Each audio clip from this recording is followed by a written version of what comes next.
Hello guys, welcome to my channel. आज हम लोग जा रहे हैं उदयपुर और हम लोग निकल चुके हैं पूरे सामान के साथ। कपिल बुला रहे हैं लिफ्ट, उसके बाद हम जाएंगे नीचे क्योंकि एयरपोर्ट तक हम जाएंगे टैक्सी से, तो टैक्सी हमारी नीचे आ चुकी है और हम लोग निकल पड़े एयरपोर्ट के लिए। इस समय काफ़ी अंधेरा है क्योंकि हम लोग सुबह 5:30 बजे करीब निकले हैं घर से और रोड पर ट्रैफिक भी नहीं है, तो अच्छी खासी स्पीड से हमारी गाड़ी चल रही है इस समय। और अब हम एयरपोर्ट पहुंच चुके हैं। हमें एंट्री लेनी है गेट नंबर 29 से, तो बस हम गेट नंबर 29 की तरफ ही जा रहे हैं। और हमने एंट्री ले ली। एंट्री लेने के बाद बाय बस हम जाएंगे प्लेन की तरफ। फिर हम बैठ गए प्लेन में और हम उड़ चले। फ्लाइट के लैंड करने के बाद हम लोगों ने अपना सामान लिया और हम लोग बाहर की तरफ निकल चले।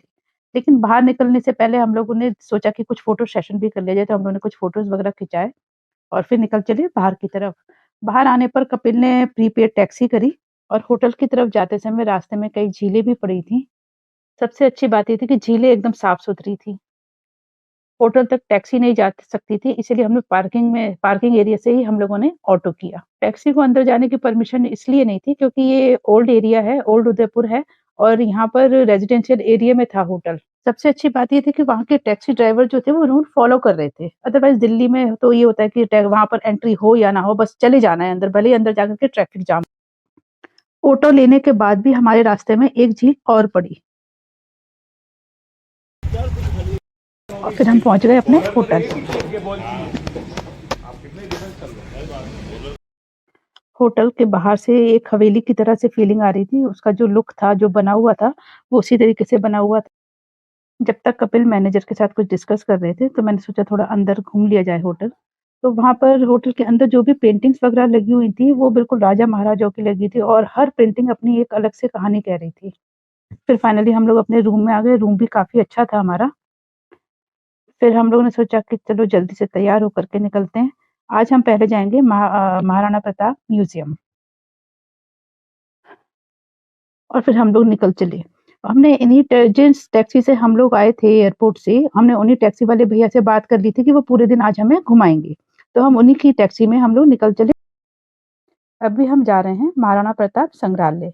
महाराणा प्रताप संग्रहालय जो है वो हल्दी घाटी में स्थित है। संग्रहालय में आने वाले दर्शकों के लिए थोड़े-थोड़े समय अंतराल में प्रकाश एवं ध्वनि शो दिखाया जाता है, जिसमें महाराणा प्रताप के जीवन पर आधारित एक लघु फ़िल्म भी दिखाई जाती है। वीर शिरोमणि महाराणा प्रताप के जीवन का वृत्तांत देखकर यहाँ न केवल ऐतिहासिक पलों की अनुभूति होती है, वहीं ऐतिहासिक व सांस्कृतिक धरोहर से भी साक्षात होता है। सैलानियों को ही नहीं बल्कि आने वाली पीढ़ियों को भी ये धरोहर देशभक्ति का संदेश और प्रेरणा देती है। मेवाड़ का राज्य चिन्ह, पन्नाधाय का बलिदान, गुफा में महाराणा प्रताप की अपने मंत्रियों के साथ में मंत्रणा करते हुए, शेर से युद्ध करते हुए महाराणा प्रताप, मानसिंह से युद्ध करते हुए महाराणा प्रताप और घायल चेतक घोड़े से मिलन, महाराणा प्रताप का वनवासी जीवन के साथ-साथ उनसे जुड़े हुए कई प्रसंगों को यहाँ पर आकर्षक मॉडल, चित्रा एवं झांकी के रूप में प्रदर्शित किया गया है। कृष्ण भक्ति को समर्पित मीराबाई, महाराणा अमर सिंह, महाराणा उदय सिंह, महाराणा संग्राम सिंह, महाराणा कुंभा एवं महाराणा बप्पा रावल के पोर्ट्रेट भी यहाँ पर प्रदर्शित किए गए हैं। परिसर में एक छोटा-सा फ़िल्म थिएटर भी बना हुआ है, जिसमें आने वाले लोगों को प्रताप के जीवन से संबंधित लघु फ़िल्म भी देखने को मिलती है। यहाँ आने वाले लोगों के लिए यह संग्रहालय एक ऐतिहासिक और प्राकृतिक परिवेश के साथ एक आकर्षण का एक और अनन्य केंद्र बन गया है। इस संग्रहालय के विकास के पीछे मोहनलाल श्रीमाली के संघर्ष की गाथा छुपी हुई है, जिन्होंने अपने विषम आर्थिक परिस्थितियों को पार करके बीएड किया, अध्यापक बने और इस संग्रहालय की स्थापना उन्होंने की। और फिर प्रिंसिपल की पोस्ट से इन्होंने रिज़ाइन करके अपनी सारी कमाई, जो वीआरएस का इनको पैसा मिला था, पुश्तैनी ज़मीन, ज़ेवर, मकान बेचकर पूरा पैसा इन्होंने इसी संग्रहालय को बनाने में लगा दिया था। इसके बाद हम थिएटर में गए, जहाँ पर हमको महाराणा प्रताप से रिलेटेड उनके जीवन की कहानी दिखाई गई।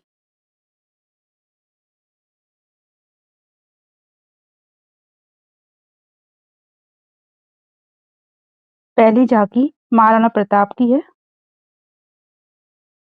इस झांकी में महाराणा प्रताप की माता जयवंत कन्वर हैं और महाराजा उदय सिंह की पत्नी।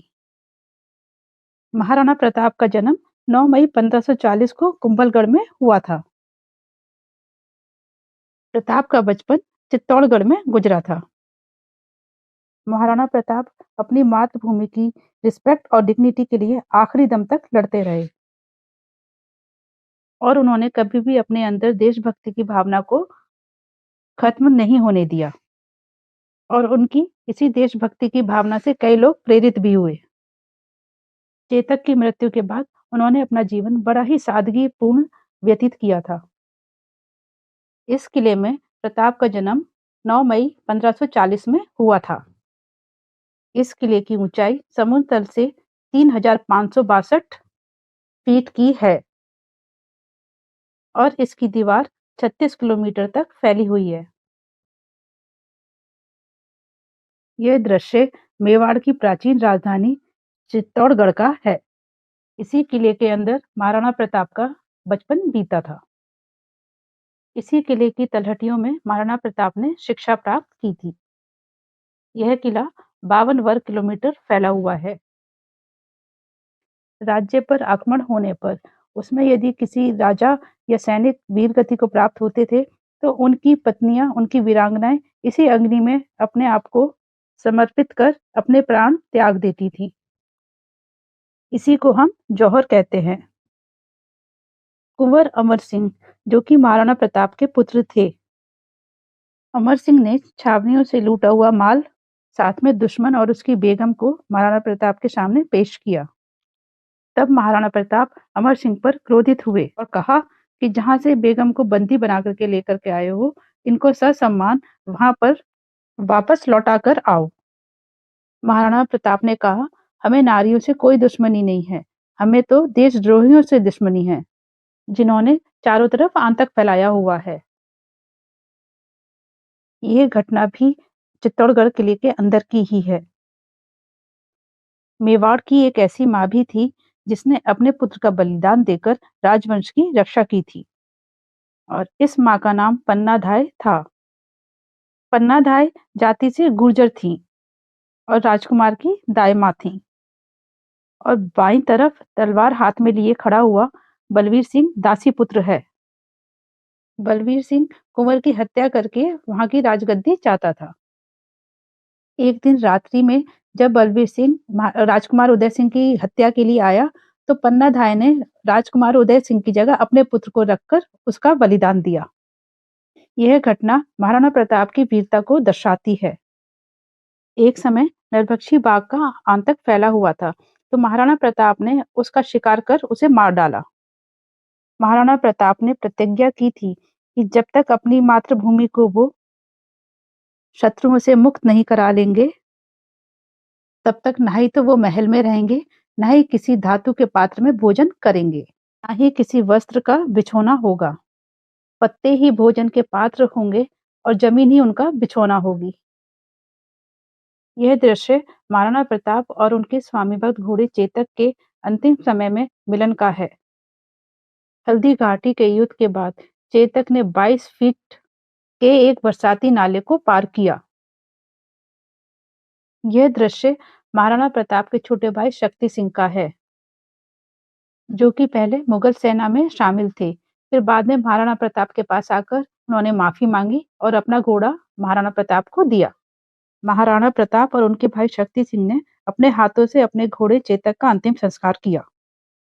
संग्रहालय के साथ साथ यहाँ लुप्त हो रही संस्कृति के संरक्षण की दृष्टि से प्राचीन काल में कुएं से पानी बाहर निकालने के लिए जो रस्सी होती थी, कोल्हू, चड़स, तेल की घाणी, रथ, बैलगाड़ी, कृषि यंत्रा, वाद्य यंत्रा, वेशभूषा, बर्तन आदि का भी प्रदर्शन किया गया है।